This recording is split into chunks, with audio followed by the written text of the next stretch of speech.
What's going on, everybody? Welcome back to another video of the Dynasty Dweebs podcast / YouTube channel. Today, I am joined with the one, only Jim Brooks. Say what's going on. How's it going? All right, so today we have an interesting video today that I'm sure not many people have done yet. It's going to be a running back depth chart analysis video. So this is going to be very crucial for you people to watch because there's a lot of committees out there, and we got to figure out who the number one guy on each backfield is going to be. Today, we're going to be doing the AFC. We're hoping to get to the whole AFC today, but if it starts to run off a little too long, we'll probably cut it off halfway. But I think we'll be able to grind out the whole AFC, and the next video will be the whole NFC, obviously. So, first, we're going to go alphabetical order, not by division. Number one team we have first, Baltimore Ravens. Their starter right now is obviously Mark Ingram. The backup is classified as Josh Dobbins, J.K. Dobbins. J.K. Dobbins. The reserves, Gus Edwards, Justice Hill. What are you thinking here?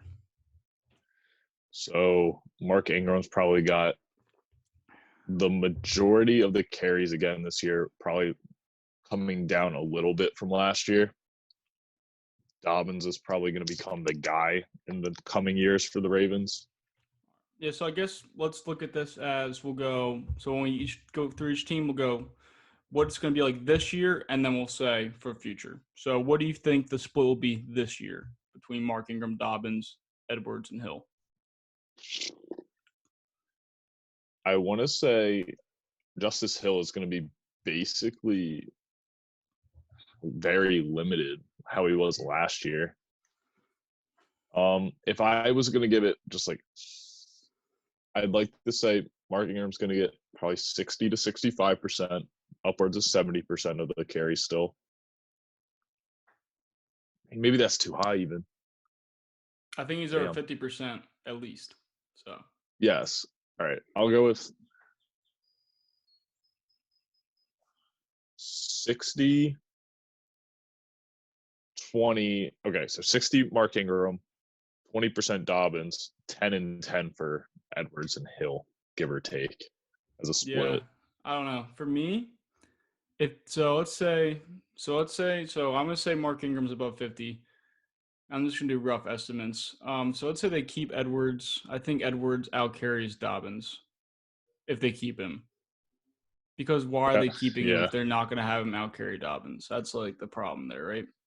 So, and then any time that they're like destroying another team, then we see Dobbins come in, and Justice Hill stays as the scat back and the 2-minute drill guy.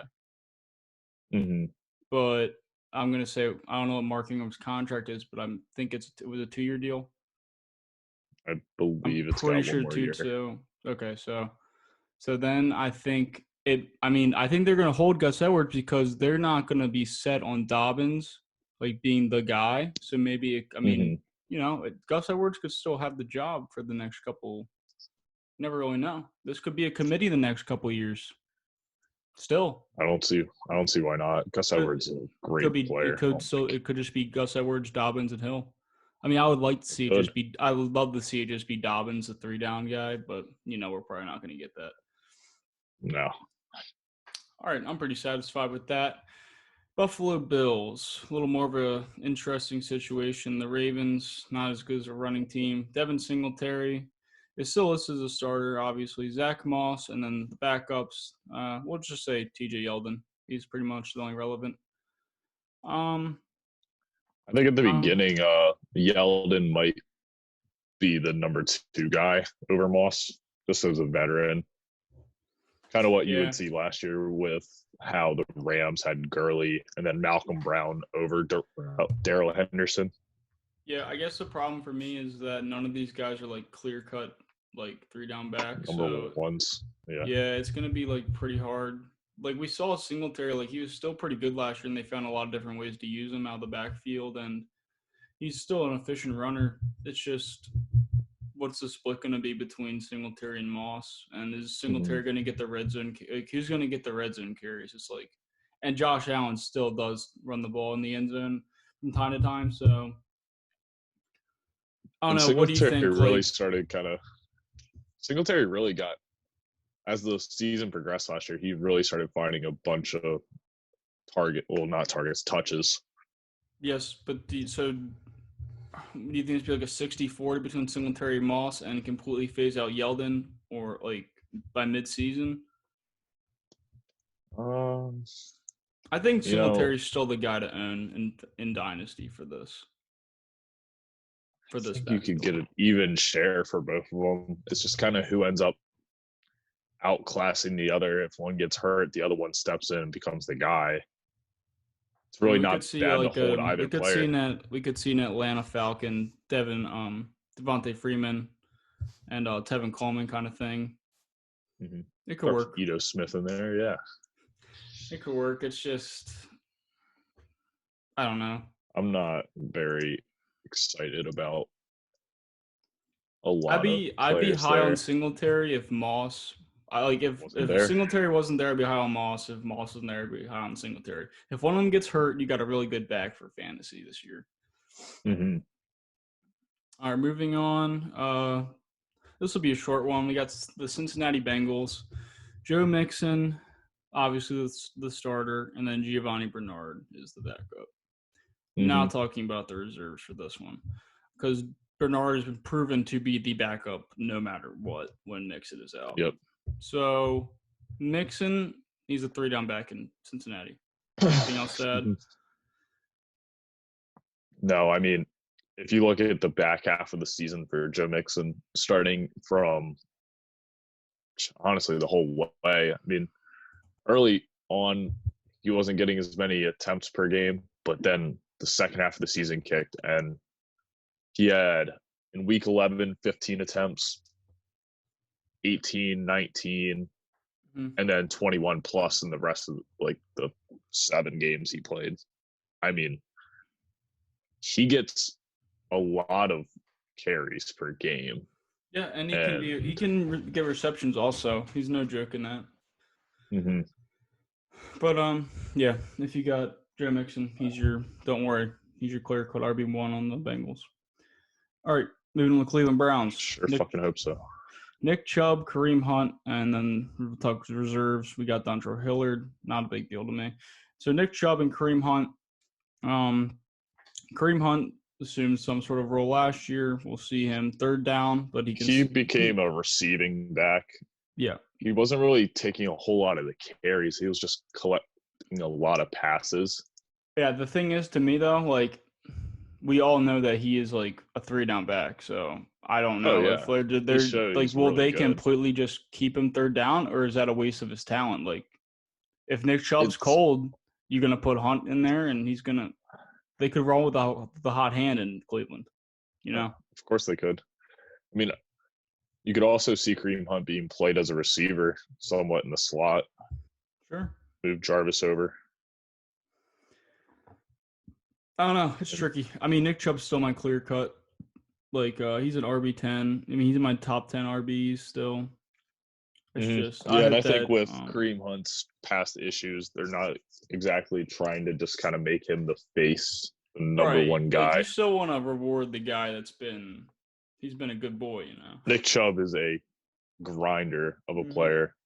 Just shuts up and gets to work. I love that. So we all know, like, Nick Chubb's a good running back, but, like, where do you put Kareem Hunt? Like, you going to have him, like, is he RB3 with RB2 upside in PPR, or? He was always a solid play at flex last year. That's what I think. In PPR, if you have him, I mean, just with the volume he gets in the passing game, it just puts him at a solid, like, 10 points a game. Yeah. I think RB3 to RB2 upside is probably the fair way to rate him, though. Yeah, I think he's a solid flex to have on any team. Yeah, he has a really nice floor. It's a low floor. And you can get, and like if you have Nick Chubb too, he's a great handcuff. Like, that's one of the best handcuffs in the NFL to have. Correct. All right, this is one that I think we'll probably spend a good amount of time. We have the Denver Broncos, this one's super tricky for me. So we got Melvin Gordon, Philip Lindsay, and then we got Rolls-Royce Freeman, the backup. So for my take on this, Melvin Gordon's still an elite running back to me, but Philip Lindsay is like super dynamic. So I think when we talk touchdowns here, if there's a guy running the ball in from the 5, it's Melvin Gordon. But I mean, that's not necessarily true considering what kind of play we're going to see. But if we're going to see a running play, it's going to be Melvin Gordon. Again, getting in the end zone. But Philip Lindsay is definitely going to have like every third down. Right? I think if I had to guess, it's just going to end up being this nice 1-2 punch, and Royce Freeman kind of falls out of the wayside. I don't think Royce Freeman is a threat to either of these guys. I mean, you're really going to put him in? I mean, when you could both of argue these Royce dudes? Freeman and Philip Lindsay can kind of offer the same thing, but I think they've just kind of favored Philip Lindsay. I think Philip Lindsay's a better way better pass catcher than Royce Freeman. I agree. So I like Philip Lindsay too. I think he's a great player, an undrafted guy coming in and just lighting up the league as a rookie, and he's shown to be a reliable running back. I just can see it being a one. I think it's gonna be a 1-2 punch, hot hand kind of thing. Melvin Gordon top 15. That is tricky. I think he's a top 15 running back this year. It's so hard to be honest with you. I think both of them could land top 15. It's so hard to say because you just don't know the sheer amount of volume they're going to get if they're splitting time. And even with Royce Freeman being a third guy, that could just still probably take anywhere between like 4 to 9 rushes a game. Yeah. So who do you think will have more touchdowns, Melvin Gordon or Philip Lindsay? I want to give it to Philip Lindsay, but I don't see that happening. I think Melvin Gordon will probably lead in touchdowns. So next question, over under 10 touchdowns for Melvin Gordon this year? Under. Over under 7? Or do you think that's a good number for you, 7? Yeah, I think 7's probably fair. I wouldn't mind that. I think Melvin Gordon's solid RB2. And I think they're both RB2s, honestly, for me. With Melvin Gordon last year missing 4 games too, what did he put up? He had 4, 5, 6, 8 touchdowns. Yeah. So I think Melvin Gordon's kind of in the same situation. Like Phil, I mean, I'm not going to say Philip Lindsay's as good as Eckler, but they kind of they play the same role. They had the share time, yeah. Yeah. So I don't mind it. Yeah, I want to say 7 just because I feel like if you look at the third choice guy between Royce Freeman and Justin Jackson, I would take Royce Freeman to take more. So I think 7, anywhere between 7 to 9 is probably a fair kind of estimate for touchdowns for Melvin. Okay. And you have Phil Lindsay just RB3, RB2 upside. He's not an RB1 for me, like anywhere close. So yeah, RB3. Okay. All right. Texans, the Johnsons, David and Duke, and we also Carlos Hyde is not on the team anymore. He is on the Seahawks now. Yep. So what are you thinking here? Like I think so. Like David Johnson is a three down back, but they have Duke Johnson who can play 3 downs. He's a third down receiver. Third down. Yeah. So I think this ends up being similar to the Cleveland Browns in having Nick Chubb being the dominant guy, but obviously David Johnson, Duke Johnson being a pass catcher, third down back type. I think people are writing off David Johnson like really easily. I think this is going to be a resurging year for David Johnson. I really do. Right. Like I mean, his years for limited, but like, why can't he have a good season on a good offense? Yeah, I mean, Arizona hasn't exactly been the greatest offensive line in the recent years, so I can't see. I mean, I understand people just want to say injuries and other things have kind of derailed him since his first couple of years, but I mean, he's 28, which a lot of people for running backs just say he's done, but there's guys that end up playing 15-year careers at running back like Frank Gore, you get the Adrian Petersons. Not saying he's as talented as I'm going to say he gets the ball 15 times a game, whether that be 12 carries and 3 receptions, but I'm going to say he's going to average 15 plus touches a game. Mm-hmm. which is fine for me. So, I mean, we saw freaking Lamar Miller a couple of years ago. I mean, they can run the ball. They'll figure it out. I think that's kind of going to be. I mean, they don't have a terrible offense, to be fair. Their receivers are all just kind of like nice pieces. They have a bunch of guys that is just like they're good players, but fantasy wise, probably would avoid most of them besides maybe Brandon Cooks. Yeah, I'm not worried about the receivers for this team. Deshaun Watson's Yeah. great, and David Johnson's a threat at the backfield. So is Duke Johnson. They could really put them both in the game at the same exact time. So I think they know what they're doing. O'Brien, yeah, he knows what he's doing. They'll figure it out. Sure. All right, Indianapolis Colts, Marlon Mack, Jonathan Taylor, Naheem Hines. Let's avoid talking about Jordan Wilkins on this one. He's going to be the backup. I think Hines is pretty much secured a third down role in this offense. No, he's not going to play every third down, but he's definitely the scat back of this team. Mm-hmm. I'm not going to write off Marlon Mack. It's probably going to be – I think Mack's going to be the guy for the first couple games. We'll see how Jonathan Taylor plays. If he balls out, what's the point of making Mack the primary back? You're not going to do that. You're going to make Jonathan Taylor the primary back because you're going to next guy up. I think you could see a lot more of a positive role for these backups for the Colts too, considering they have Phillip Rivers in now, who kind of likes throwing checkdowns to his running backs a lot, as you could see with Eckler and such. So maybe Naheem Hines ends up being like similar to Kareem Hunt, where you just can kind of reliably throw him in at like a flex spot. Right. So from like a redraft perspective, looking at this backfield gives me an absolute headache. But but from a dynasty perspective, it's just like you have Jonathan Taylor, you're cool, man. Just like this might just not be the year for you, but you can chill. And Marlon Mack, I mean, I think he's still an RB2 for me. Maybe a low end just because Jonathan Taylor and Hines are there, but he'll still get some touchdowns. But we'll see. I think Jonathan Taylor's obviously going to be the guy down the road. So they'll get rid of Mack. All right. Yeah, they probably won't re-sign him. Anything else to say before we move on? Nope. Okay. Jacksonville Jaguars. Leonard Fournette, Chris Thompson, Raquel Armstead. A lot of people have some interesting thoughts about Raquel Armstead. I like the addition to Chris Thompson to the team, even though I think Leonard Fournette can play all three downs. So do you think the addition to Chris Thompson's kind of saying Leonard Fournette's kind of gets injured? He's pretty injury prone. He gets injured a good amount. We're going to put him on third down. Leonard's going to run the first and the second. I mean, Chris Thompson isn't exactly a super healthy player by any means either.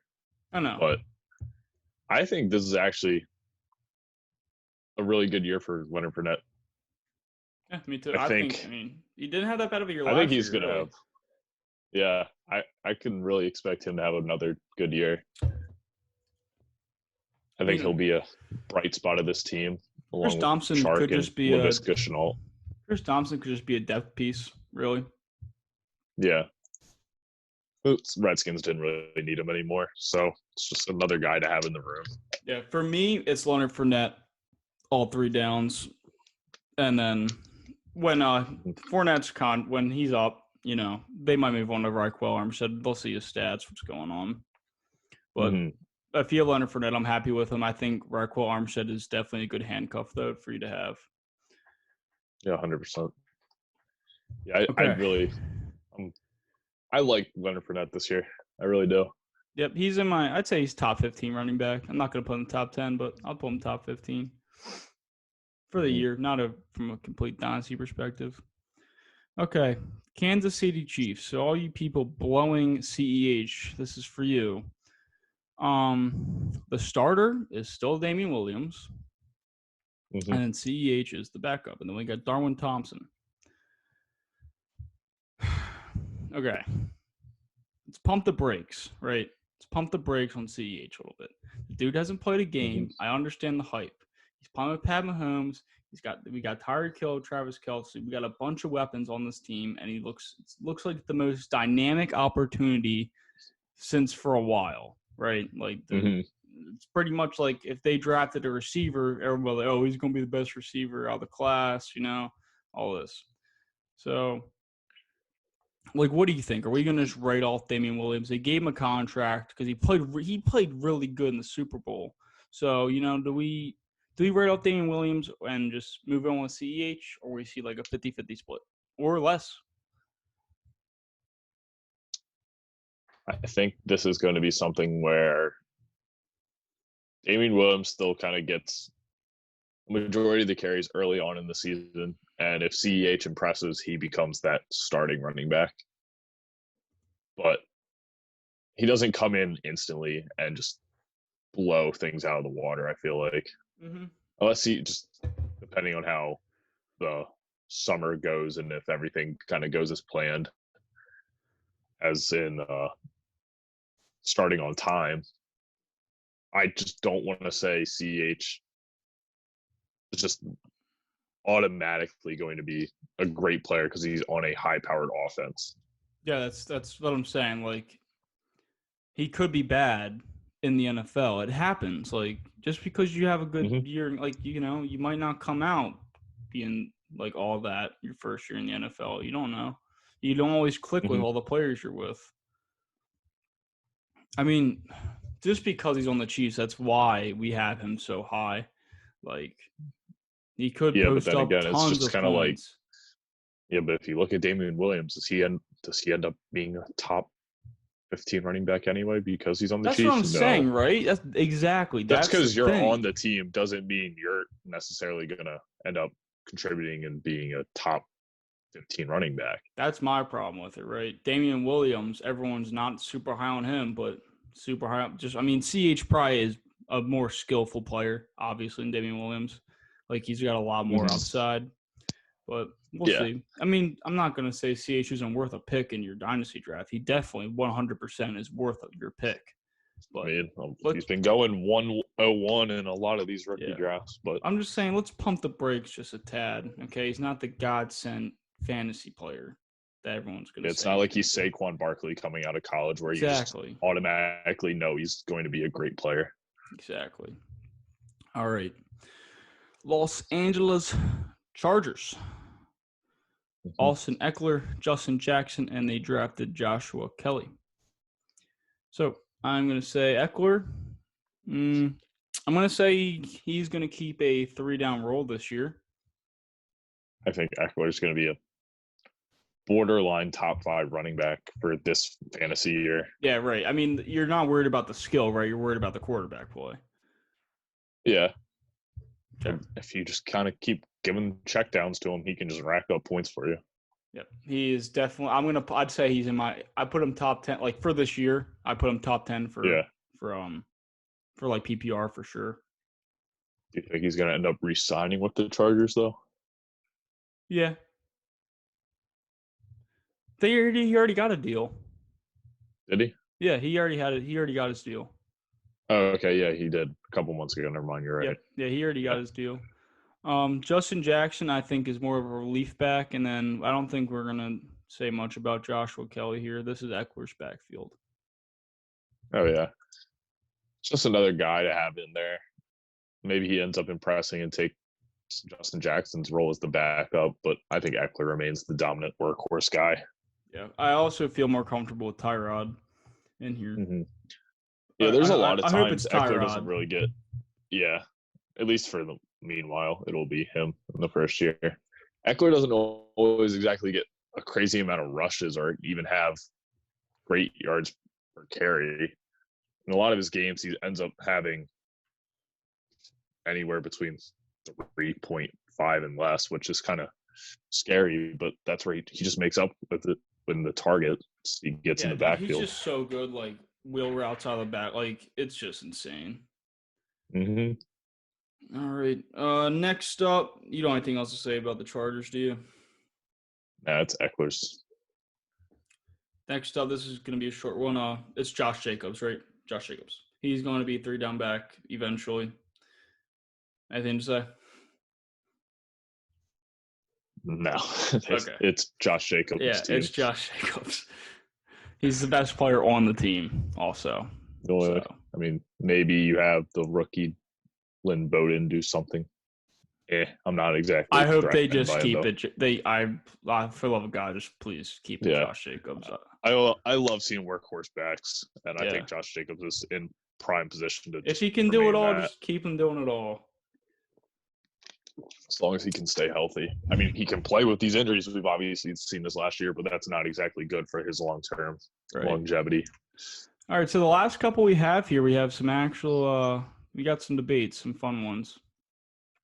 So we got the Miami Dolphins, Jordan Howard starting back. Then we got Matt Breida behind him. We also Patrick Laird and Kalen Ballage and Myles Gaskin. But let's try not to focus too much on the ending, guys. So Jordan Howard, I like Jordan Howard on the Dolphins. I think like you saw in the 49ers how they used Mostert, they Coleman. I think this is kind of what that's going to be. I think they're going to use Jordan Howard, Matt Breida, and we'll see Laird because we saw Laird towards the end of the season for the Dolphins, and he wasn't the worst player. But I think Laird not like so much, but Jordan Howard, Matt Breida is going to be a pretty even split with Jordan Howard getting the red zone touches.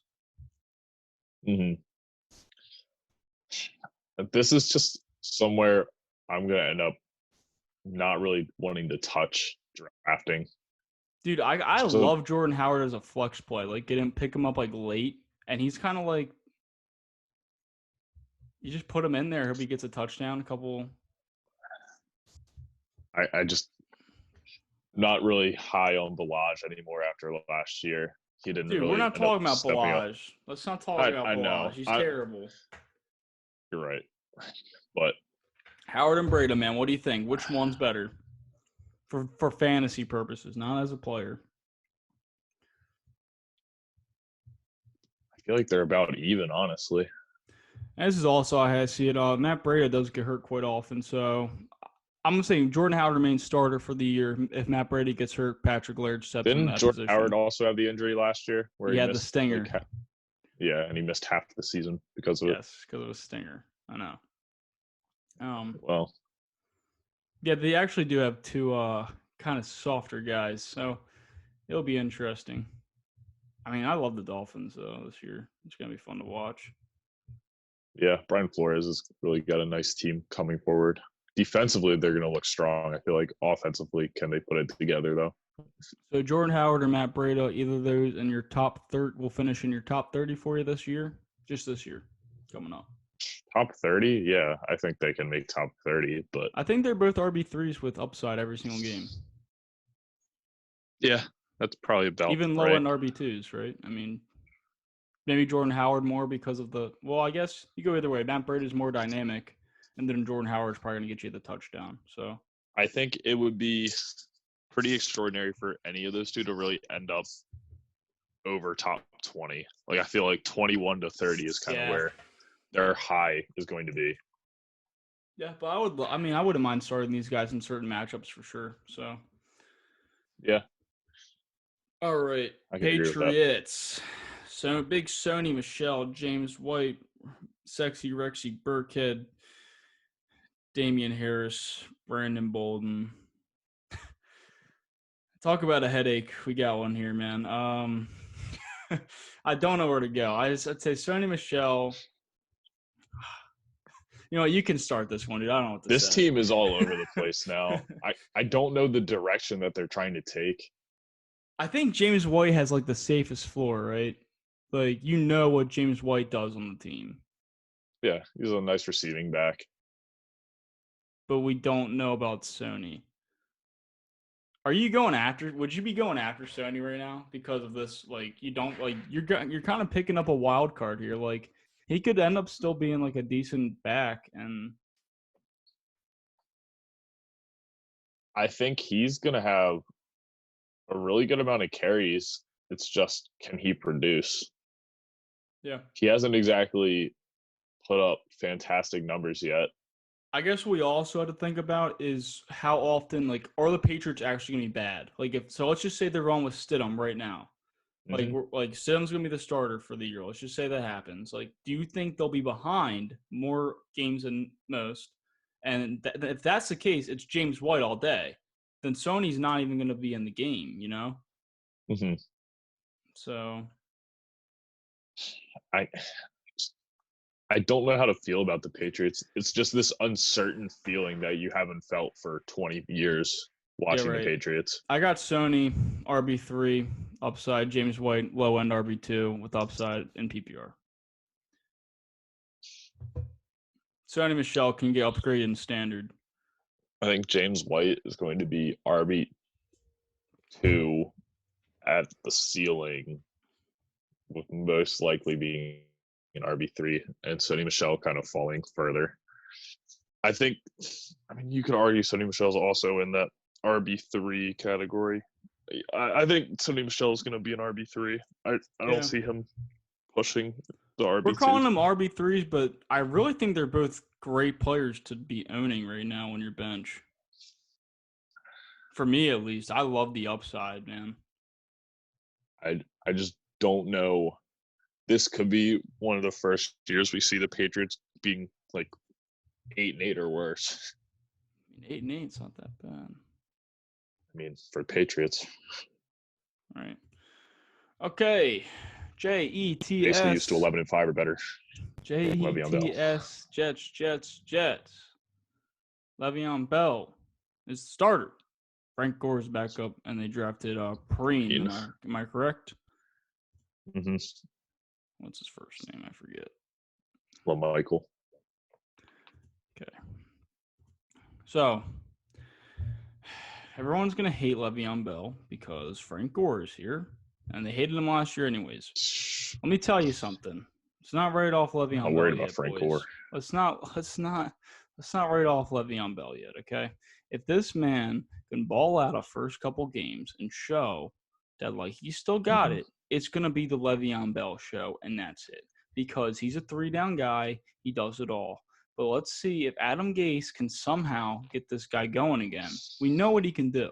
First of all, though, are you really like Frank Gore is not the Frank Gore we once knew anymore. He's 37 years old. You know what he does, right? He just comes in and just takes touches for like he's just there. I know, but like, how can they keep using him at this point? They used him on the Bills last year. I know, but like at some point, it's for just a lot of games. I know, but his production really started dwindling through the latter half of that season.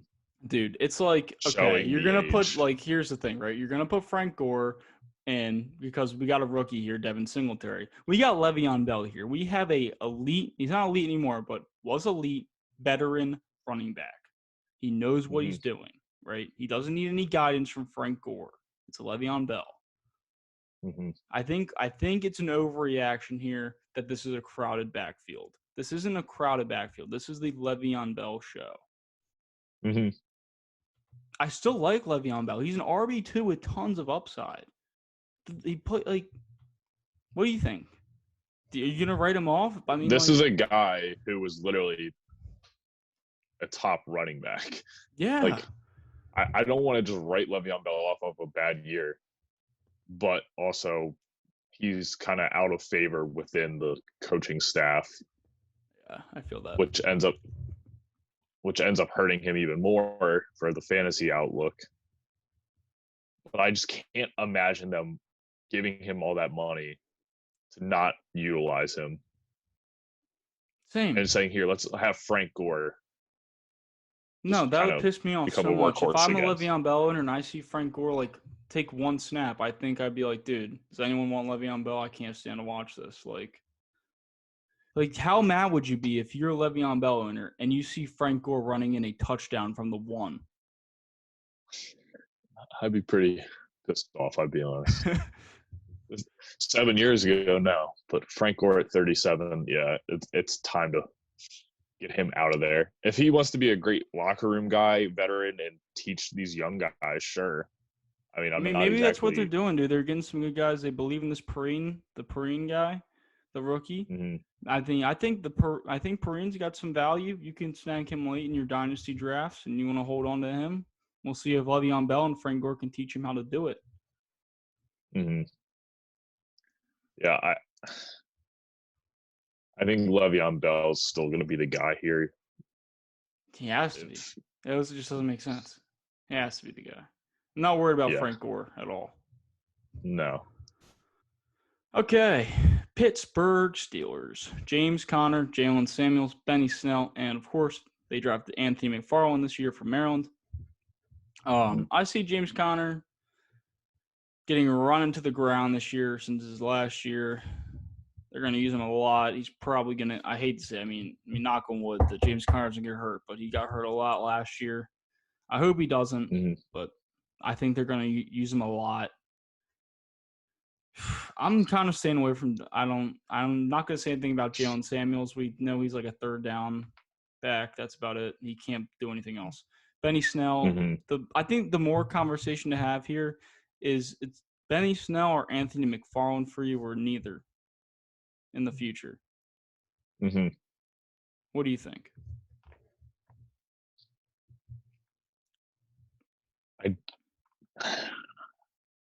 It's kind of hard to say. You just don't know what these coaches are thinking or what someone in practice can just end up like.